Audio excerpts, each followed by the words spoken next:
Escucho historias de diseño comprometido con un cambio social, entrevisté y publiqué más de 700 entrevistas, entonces a la hora de elegir a cada entrevistade tengo muchas ñañas. Porque escuchar no es neutral, escuchar es elegir, elegir con quién sintonizamos, a quién consideramos relevante, qué historias entran en el relato del diseño y cuáles quedan afuera. Y si uno empieza a escuchar en serio, aparecen nuevas voces, gente que está haciendo diseño social, diseño comunitario, diseño desde lugares invisibilizados, que muchas veces no son los que armaron su propio estudio, ni los más publicados, ni los que ganan los concursos de diseño, ni los que están en las revistas, y sin embargo sostienen el campo y lo hacen vibrar. Ese es el caso del colectivo que les presento hoy. Hacen un trabajo excepcional y me pone muy contenta haberlos encontrado. Alejandra Forero y John Vela son un artista plástica y un diseñador industrial colombianos que tienen un laboratorio de arte y diseño, Zorro Conejo. Sus proyectos mezclan instalación, juego, exploración y acción poética. Y tienen diferentes formas, objetos, carteles, fanzines u otras cosas. En esta entrevista nos cuentan de varios proyectos con niñez. Crean espacios para mirar lo que nos pasa desapercibido. Piensan en el riesgo y la autonomía de los niños y las niñas que conectan con adultos a partir de mensajes en las paredes. Mi nombre es Mariana Salgado. Esto es Diseño y Diáspora.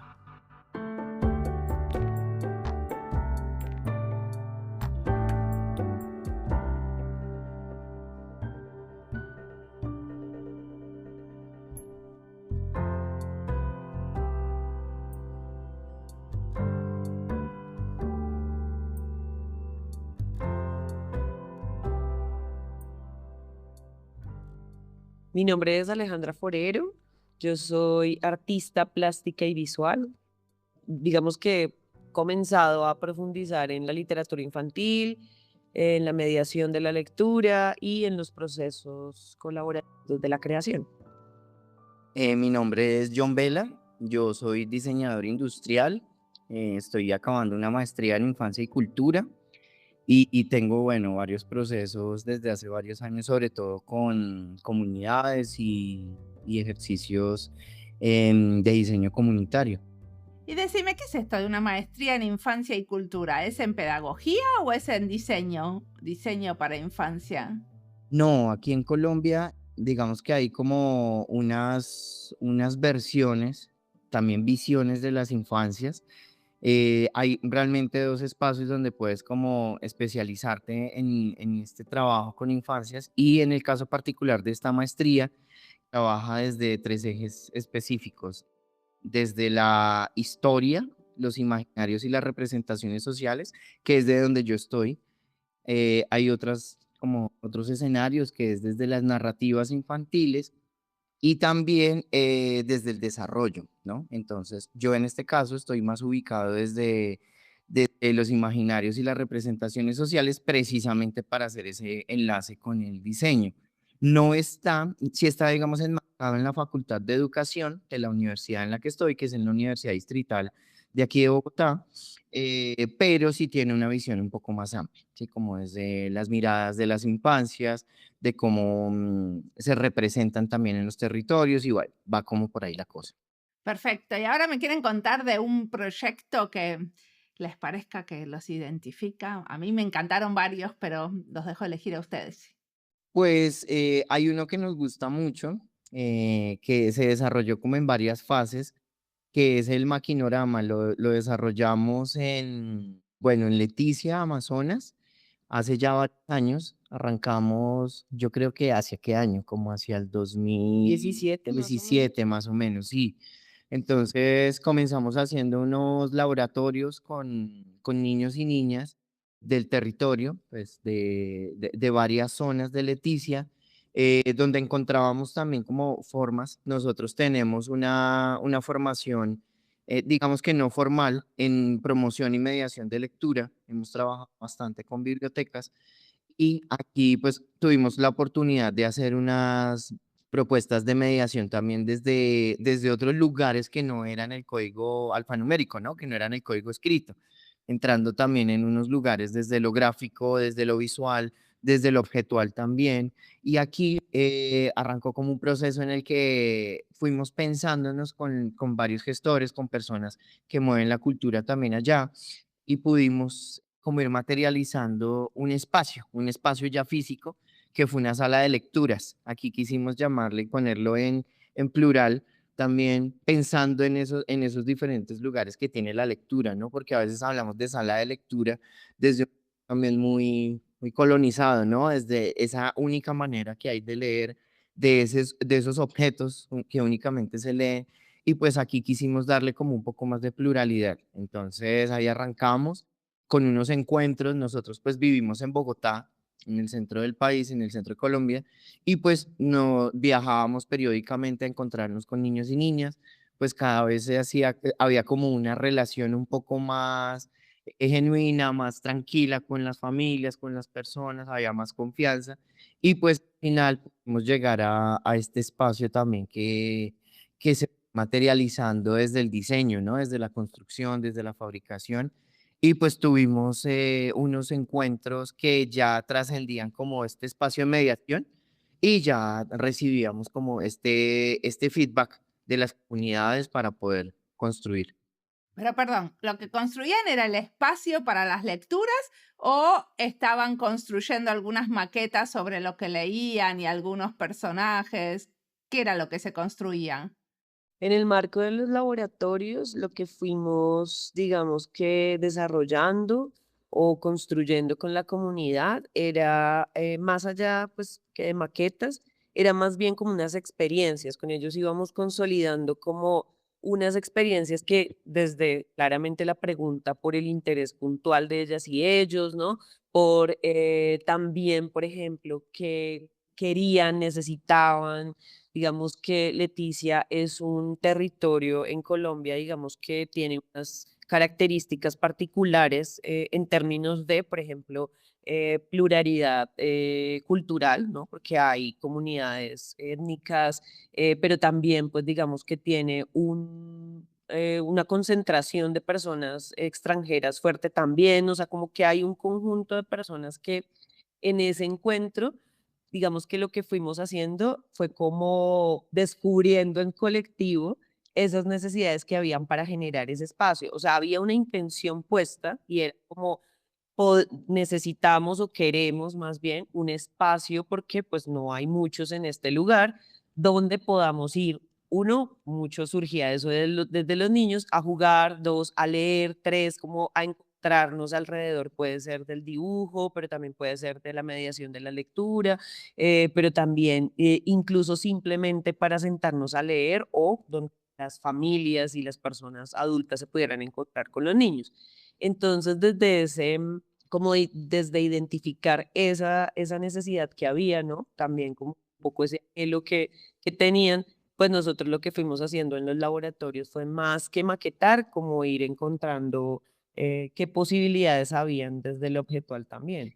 Sí, y digamos que ahí viene como un interés muy grande de nuestro laboratorio, y es que realmente el laboratorio nació desde unas preguntas que nosotros nos hacíamos desde el juego, desde la participación de los niños y las niñas, sobre todo, ¿no?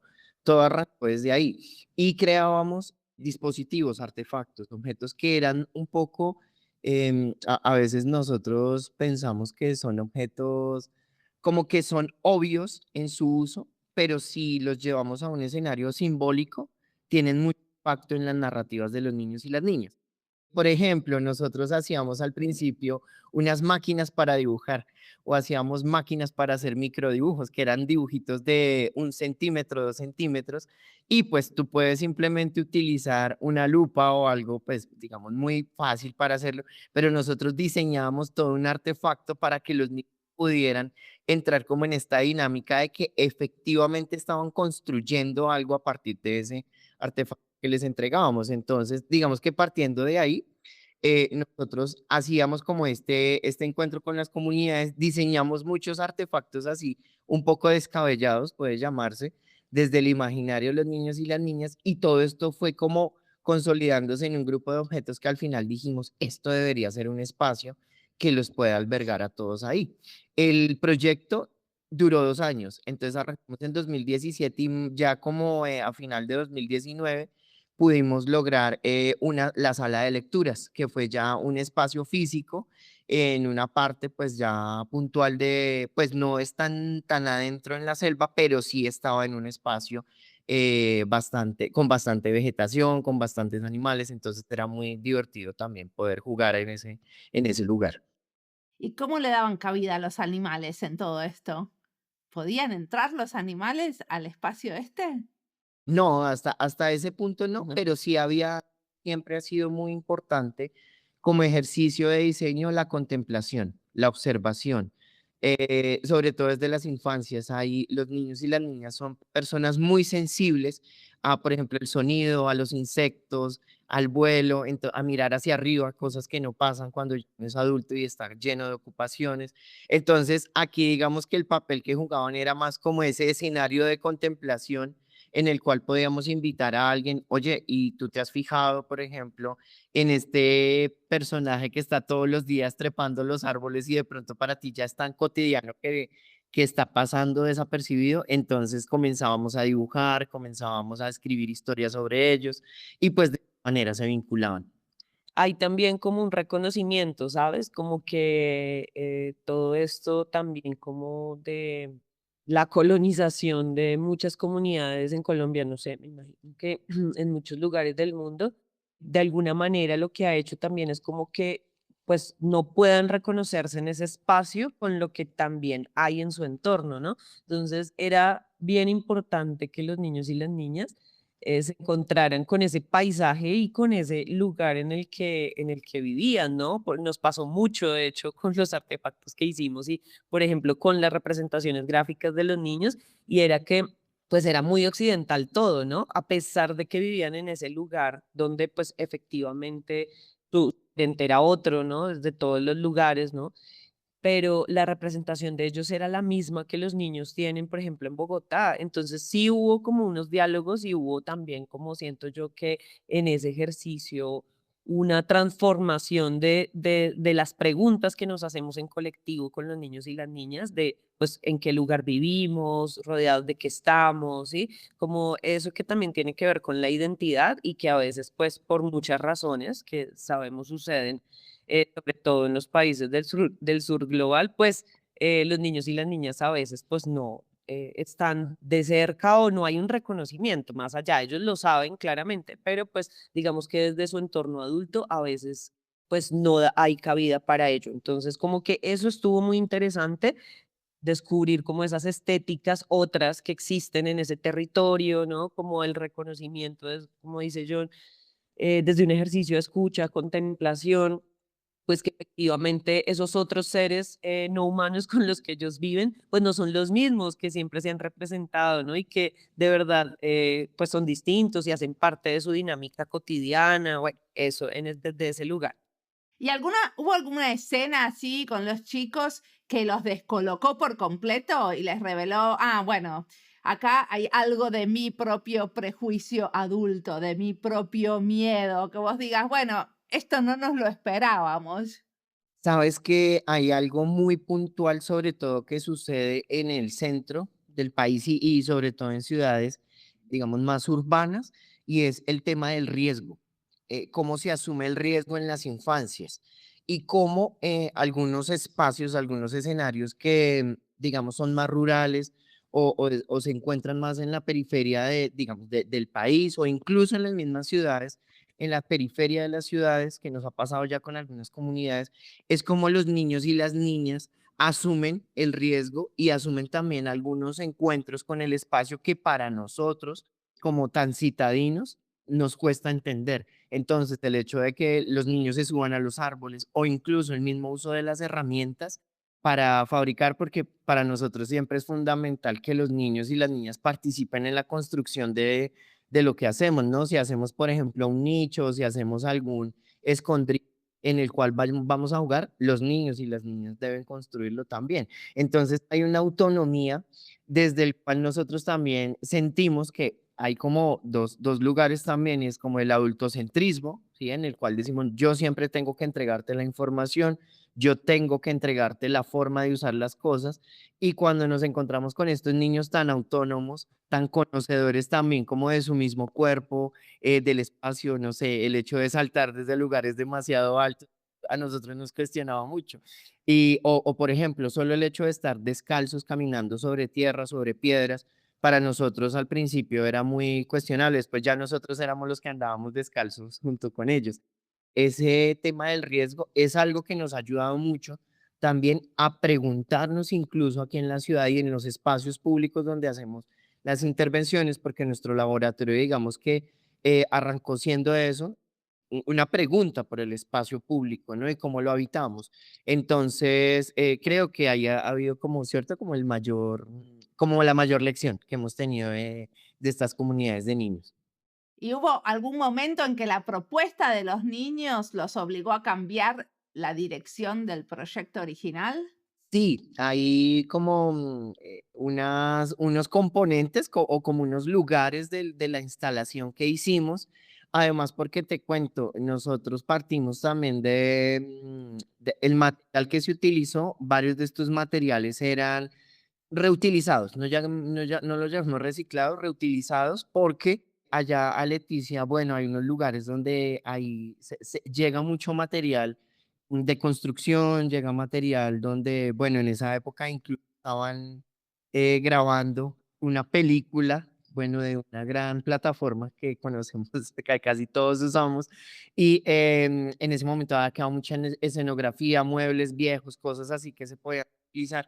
Entonces empezamos como desde esa reutilización y los niños, por ejemplo, nos proponían cuáles podrían ser como estos lugares donde podíamos entrar a leer.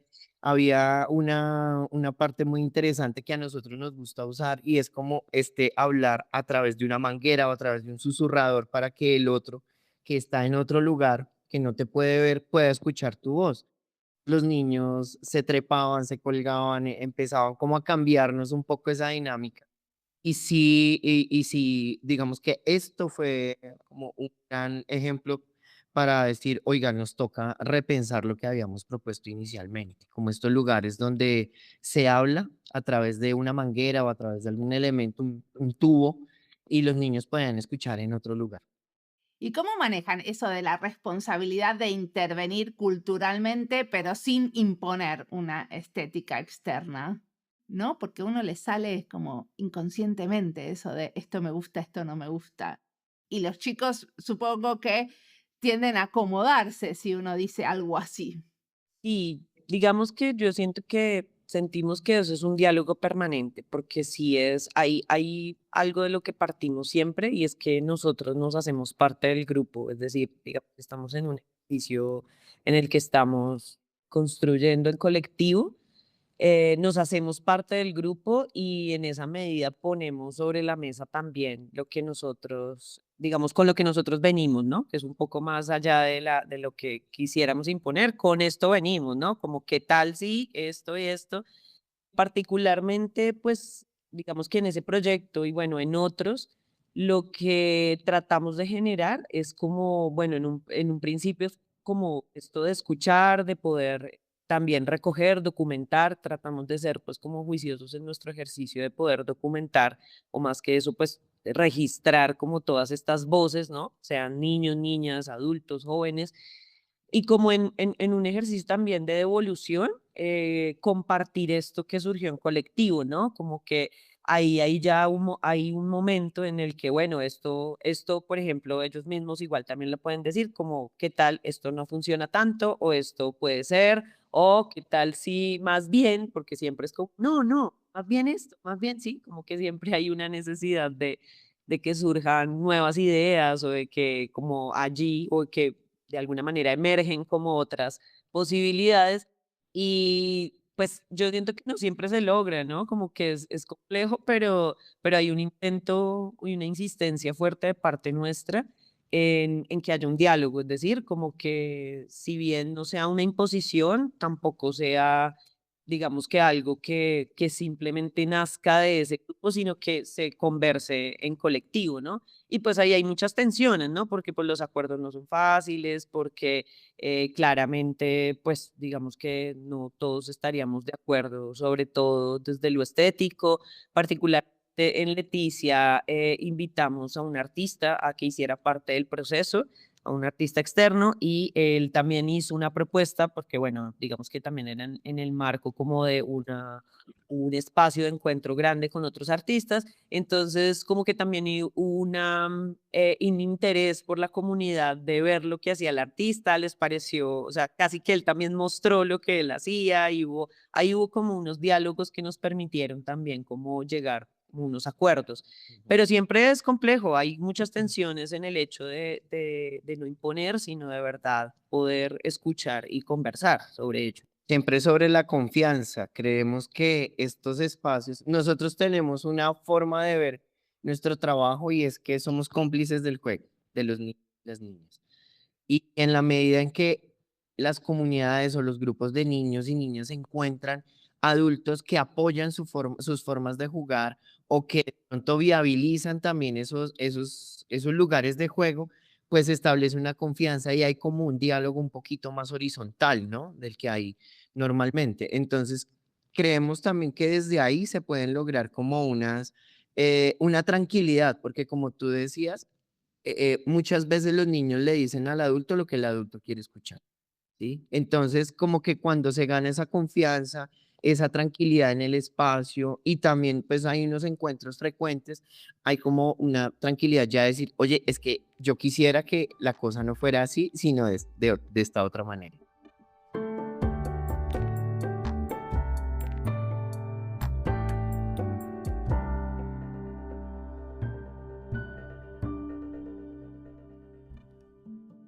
Esta entrevista es parte de las listas Niñez y Diseño, Arte y Diseño Social, Diseño Industrial, Colombia y Diseño, Territorio y Diseño, Colectivos y Cooperativas de Diseño. Las listas las encuentran en nuestra página web en la sección de recomendados en Spotify y en YouTube. Y si estás buscando algo y no lo encontrás, siempre te puedes comunicar conmigo. Hay varias otras entrevistas que se conectan con esta, pero se me ocurre nombrar la de Fabiola Uribe, una arquitecta que trabaja con niñez en proyectos relacionados a la participación. Ella también cuenta en su entrevista sobre el proyecto Lunárquicos. Ella también trabaja con niños y niñas. Su episodio es el 270, parte de la serie Diseño y Niñez que hicimos con Jorge Raedo. A Jorge, con quien hice las primeras entrevistas de la lista Niñez y Diseño, lo pueden encontrar en el episodio 238, donde hablamos de los proyectos en la intersección de la arquitectura con la infancia. Los dos son episodios que le charlan a este, por eso se los recomiendo, y porque son buenísimos. Les comento de paso que la serie de Niñez ya tiene 66 episodios, o sea que si les interesa el tema, pueden ponerse las zapatillas y empezar una nueva rutina. 2 episodios por semana, mientras corren o caminan, en menos de un año la terminan. Ahora sigamos escuchando a John y Alejandra, que tienen mucho más para contarnos.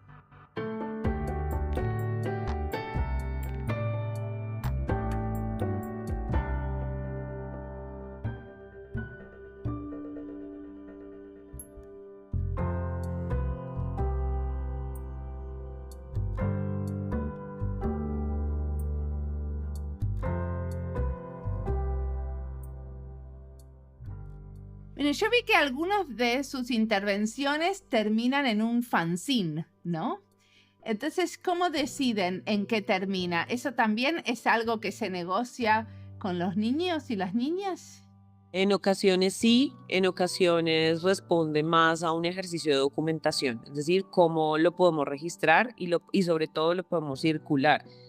Digamos que el fanzine, nosotros, pues digamos, no lo llamamos propiamente un fanzine, pero pues sí, sí, sí es un fanzine, pues es un dispositivo que generamos gráfico, pedagógico, que nos permite, uno, pues circular con lo que nos encontramos en esa experiencia, ¿no? Más allá de pronto un conocimiento, sí unos saberes que emergieron de ese espacio. Y lo que nos interesa es eso, ¿no? Como que a partir de ese dispositivo gráfico podamos como circular, difundir, compartir las preguntas que nos hicimos ahí. Son generalmente, digamos que unos espacios gráficos en los que nos hacemos preguntas y les hacemos preguntas a quien lo lea, es decir, como que también tratamos de que quien se encuentre con él se pregunte eso mismo que nosotros nos preguntamos, que poco tenga un lugar en ese espacio, es decir, invitamos a que también lo intervengan, ¿no? Como que hay unos espacios libres para que quien lo lea lo pueda intervenir, haga sus propias propuestas, es decir, como que nosotros decimos, bueno, esto fue lo que encontramos y les compartimos, pero pues usted también que encuentra desde estas preguntas, ¿no? Póngalo acá. Entonces, esa es como la dinámica. Por ejemplo, en otros proyectos que de pronto ahí te contaremos, han surgido, digamos que dispositivos donde los mismos niños pues han intervenido desde su mano, es decir, gráficas, textos, Los donde planos. los planos, donde los niños, pues digamos que también aportan y ellos también nos dicen, no, claro, esto podría ser un libro, casi todos es como, esto puede ser un libro, esto puede ser una revista, ¿no? Entonces nosotros como desde el diálogo, bueno, entonces podemos hacer más bien esto o que les proponemos que sea algo de pronto un poco más pequeño, no tan grande como un libro, sino con páginas, pero que tenga esto. Y siempre ha tenido una gran como recepción al final, porque también da cuenta de su voz, ¿no? Como que se sienten parte de algo. Hay allí como una magia interesante en el hecho de ser coautor, parte de esa creación que en últimas también puede llegar a otras personas, ¿no? Como que sienten más nos van a leer, más personas de las que estuvimos aquí en este proceso. Bueno, me querías contar de otros proyectos. ¿Quieren contarme de algún otro? Sí, hubo uno también muy bello. Yo creo que aquí, desde este lugar que Aleja está contando, aquí en Bogotá hicimos uno con un lugar que se llama la Plaza de la Hoja, que es un lugar también residencial, es como un conjunto residencial donde hay muchos niños y niñas también, como con diferentes condiciones particulares, vienen de diferentes lugares del país y también tuvimos la oportunidad de hacer una intervención espacial dentro de esta unidad residencial, que es pues bastante grande, está ubicada como hacia el centro de la ciudad y digamos que aquí surgió también una pregunta muy, muy bella, pues como conectando con lo que Aleja decía, y es que los niños decían que no eran vistos. O sea, ellos estaban presentes en el espacio, pero realmente no eran vistos. Son niños y niñas que tienen que asumir roles adultos desde muy temprana edad. Tienen que cuidar a sus hermanitos, tienen que trabajar, algunos tienen que llegar del colegio e inmediatamente irse a trabajar o de pronto tienen que asumir pues digamos, responsabilidades que están más relacionadas con el mundo adulto. Entonces, desde ese lugar, esa conversación que te decíamos hace un momento, se dio desde ahí, ¿no? Entonces es como, bueno, ¿y qué es lo que pasa aquí en este espacio tan grande donde hay tantos niños? Decían, somos muchos, pero no nos ven. ¿Y qué terminaron haciendo? Me da mucha curiosidad. Haciendo unos objetos que se instalaron en diferentes partes de la unidad residencial, sobre todo en espacios comunes, ¿no? Como en algunos corredores que eran bastante largos. Hicimos un ejercicio de cartelismo muy bello. Nosotros a veces cargamos nuestra caja con tipos hechos también artesanalmente. Y los niños comenzaron a dejar algunas frases, hicimos como un poco de acción guerrilla en el conjunto, donde los niños pusieron algunas frases que querían contarles, ¿no? Que querían decirles a los adultos.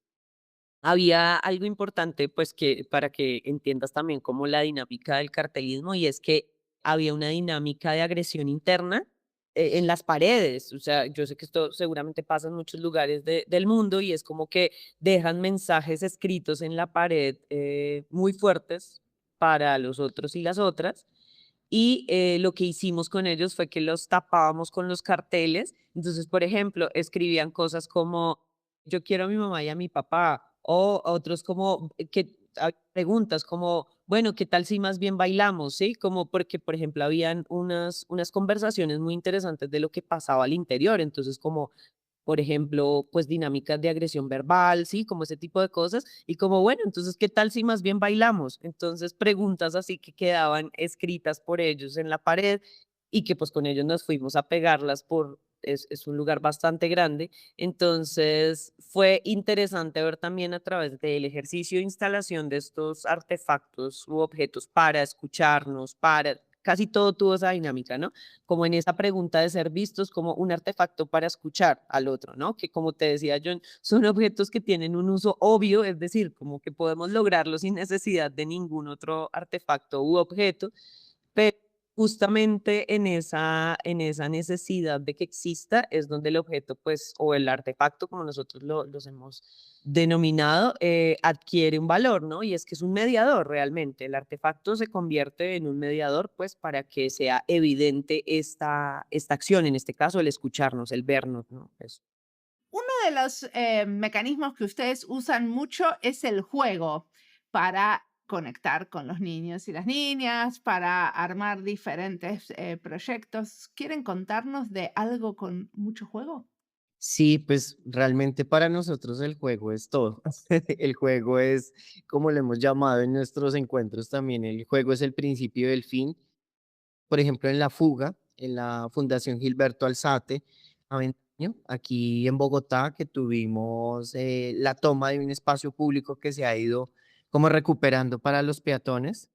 Pudimos hacer una intervención con bastante, digamos, esta sí ya fue un poco más de impacto en el espacio porque tenía la oportunidad de crear pequeños escondrijos, esto que te comentaba también de poder narrarle al otro, mucho dibujo, como mucha toma del espacio público, que es algo que pasaba mucho antes en las cuadras y como en los barrios, y decidimos sacarlo a este espacio que pues queda en el centro de la ciudad. Entonces, fue muy, digamos, divertido también de ver cómo los niños llamaban a los adultos otra vez a jugar a la calle, ¿no?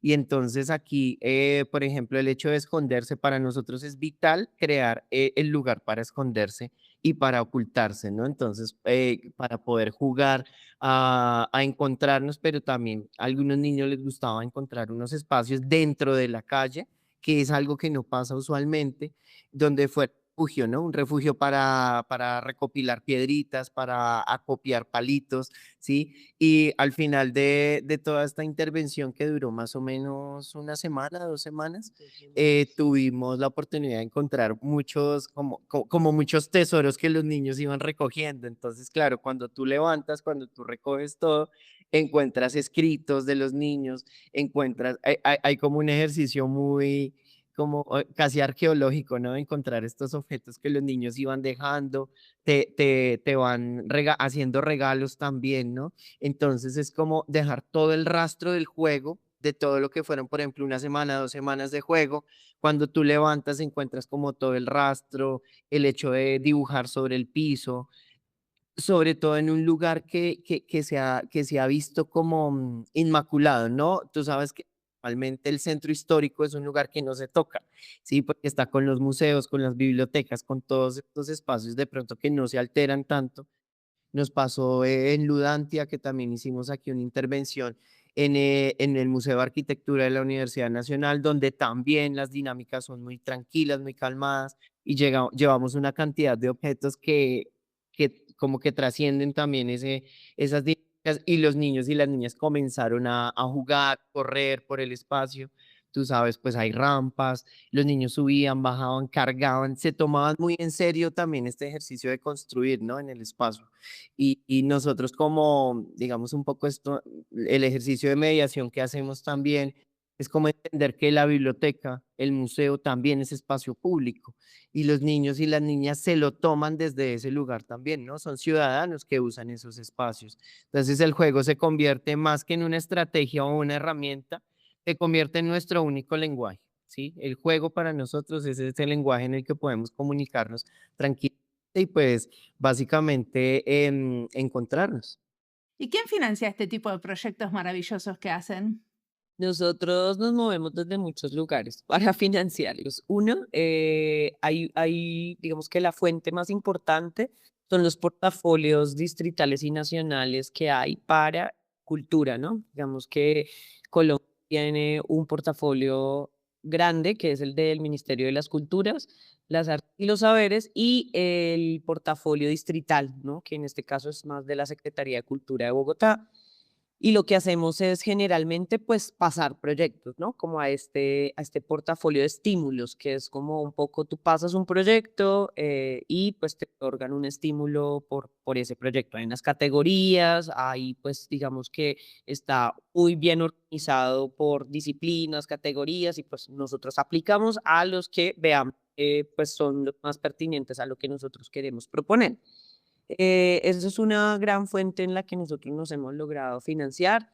Dos, también ha sido, digamos que ya sentimos que pues de un camino largo de trabajo, pues porque Zorro Conejo ya lleva desde el 2014, ¿no? Como trabajando en estos proyectos y ya pues nos llaman de algunas entidades, por ejemplo, este que te contamos de la Plaza de la Hoja fue realmente un ejercicio que inició con el Centro de Memoria, Paz y Reconciliación de Bogotá. Ellos nos llaman para, pues dicen cómo nos interesa poder hacer un proyecto en la Plaza de la Hoja con los niños y las niñas. Ustedes que tienen experiencia, ¿qué propondrían? Vamos, conocen, conversemos, reuniones, bueno, y de ahí pues sale como la financiación de este proyecto.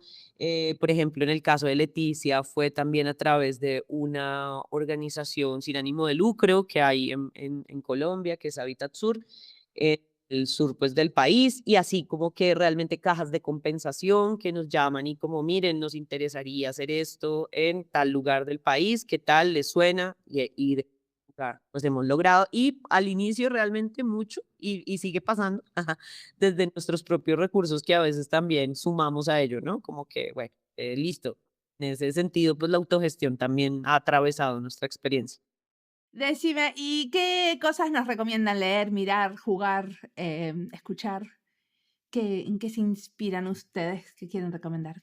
Hay varios lugares. Yo, digamos que yo estoy un poco más desde el lugar de la poética y la literatura y a mí, a nosotros, digamos como Zorro Conejo, nos inspira mucho como las poéticas que han surgido en Latinoamérica puntualmente desde autoras y autores, ¿no?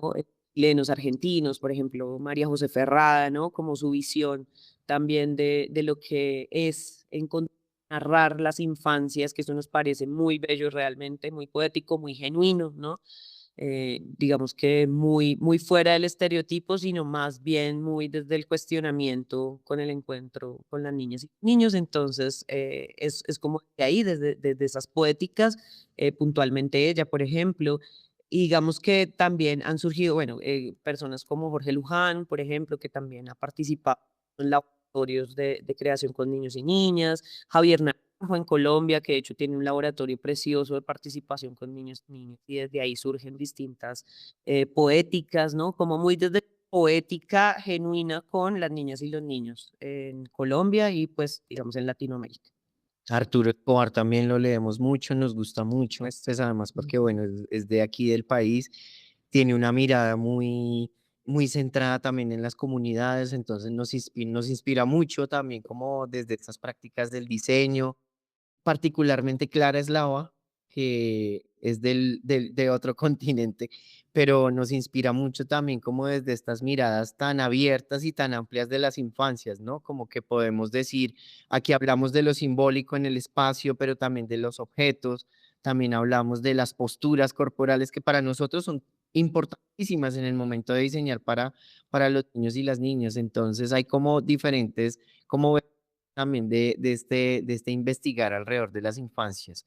Y, Fernando Martín Juez, que pues ya no está en este plano, pero para mí fue el que realmente me abrió, estando en la universidad, me abrió como esa mirada también, ¿no? De cómo podía entenderse el diseño, no desde esta mirada institucional o también como desde lo operativo, ¿no? Porque a veces entendemos el diseño solo desde la fabricación, desde lo material y cómo se amplía la mirada como hacia un lugar más antropológico, pues fue un momento muy bello, sobre todo para mí, encontrarme con él. ¿Y en el futuro qué les gustaría que pase? Muchos, muchos anhelos, como muchas ideas. Muchas ideas, realmente nos interesa ir como cualificando el ejercicio que hemos venido desarrollando desde instalación, propuesta más bien como instalativa, objetual en espacio público. De hecho, dentro de poco haremos una instalación en espacio público acá en Bogotá. Y nos interesa como un poco ir profundizando en este ejercicio, sobre todo, pues digamos, en Colombia no hay muchas propuestas realmente que le apuesten o se pregunten, digamos, por esto.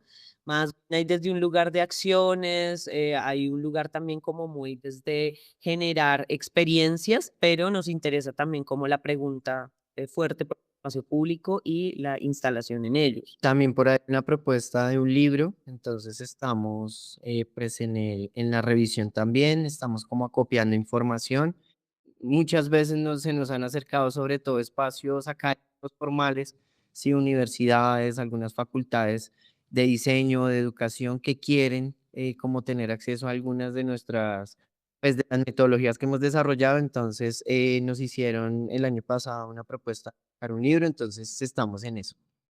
Muchos de los que trabajan con niños y niñas empezaron a trabajar con niños y niñas a partir de ser mamás y papás. ¿Eso es el caso de ustedes? Así también. Nosotros dos particularmente, bueno, somos pareja, pero nos conocimos siendo amigos y cada uno tenía, vivió la experiencia de la maternidad y la paternidad muy jóvenes, ¿no? Entonces, tanto John como yo fuimos mamá y papá jóvenes, no juntos, sino separados, y nos encontramos ya siendo mamá y papá. Entonces, claro, esto lo lleva a uno particularmente a muchas preguntas realmente, sobre todo por muchas carencias que hay en la sociedad, en el espacio cultural, en las posibilidades, en las experiencias o que hay para los niños y las niñas. Es como algo clave. Y en este momento, ya juntos, nosotros llevamos juntos 15 años como pareja, ya tenemos, ahora sí, ya tenemos a un hijo de los dos que tiene 7 años y con él no la pasamos jugando y pues él nos ayuda a confirmar muchas de las teorías que tenemos sobre el juego. Buenísimo, esa va a ser mi pregunta siguiente. ¿Cómo les cambió el juego como padres y madres a partir de esto de jugar también en el espacio laboral? Sí, o sea, digamos que el juego siempre ha sido realmente nosotros como mamá y papá, es decir, como familia, creemos que el juego está todos los días realmente para lograr que un niño de 3 años coma sanamente, para que se bañe, para que, sí, como ese lugar, pero también incluso para, pues, lo cotidiano, ¿no? Salir a caminar con él y poder jugar. O sea, como que realmente está presente en la vida diaria Ujú. y se convirtió en eso, ¿no? Digamos que ya más en lo laboral, pues, comienza como a tener otros matices, ¿no? Pero, pero está ahí presente. Sí, sobre todo para crear con él. Mm. Es maravilloso crear con él. Él es para nosotros en este momento de lo mejor que hay para nosotros. Como salir con él, como dice Aleja, o ponernos a dibujar con él es de lo más bonito que nos pasa ahora. Buenísimo, muchas gracias.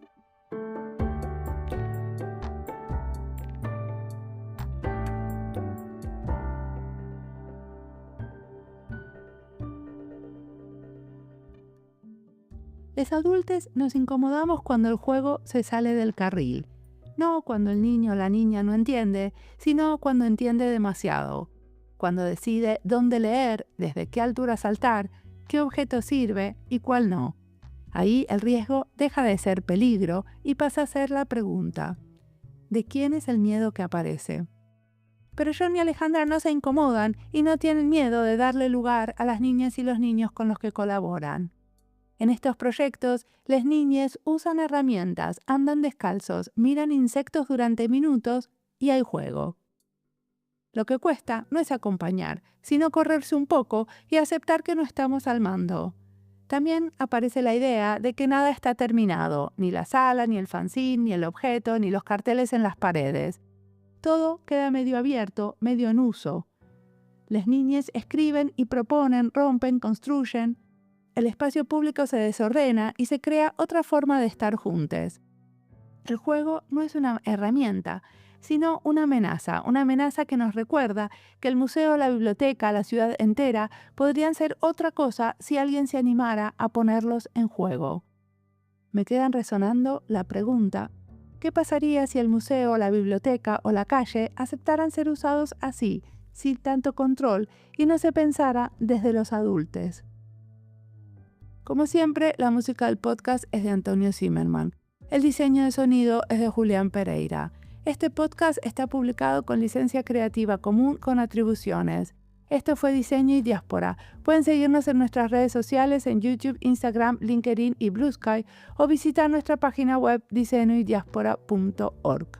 No olviden recomendarnos y recomendar nuestros libros. Nos escuchamos en la próxima.